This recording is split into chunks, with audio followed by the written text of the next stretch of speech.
Time now 5:03, and the next few days are critical for efforts to bring about a long-term end to the fighting in the Middle East.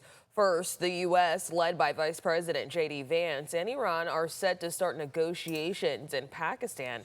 Next week, Israel is expected to start direct talks with Lebanon in an effort to wind down strikes on Hezbollah targets. This as President Trump continues to air out his frustrations over the slow trickle of ship traffic straight through the Strait of Hormuz, that is. Jared Hill has more.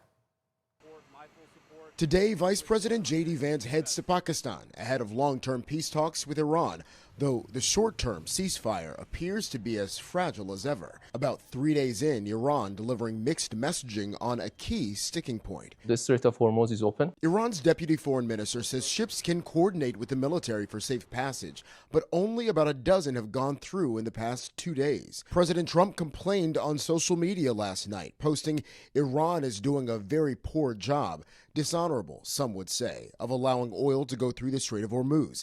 That is not the agreement we have." Iran's new supreme leader said in a statement that the country is entering a new era with the management of the critical waterway as Tehran pushes for new tolls to get through, and that it will not give up its rights in any way. Meanwhile, top Pentagon officials repeated the president's warning that the U.S. has not given up its position on the battlefield. U.S. forces have paused offensive operations in accordance with the ongoing ceasefire. However, we remain present. We remain vigilant, and we remain ready if called. Then there's Israel's continued strikes on Hezbollah targets in Lebanon. That's despite President Trump's claim that Israeli Prime Minister Benjamin Netanyahu had agreed to go, quote, low-key a little bit on the bombings. This amid disagreement over whether Lebanon was included in the ceasefire agreement. CBS News has learned the U.S. is preparing to host talks between Israel and Lebanon in Washington next week.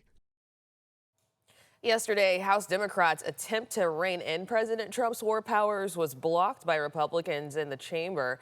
Senate Democrats have also vowed to force another vote on the issue when they return to Washington next week.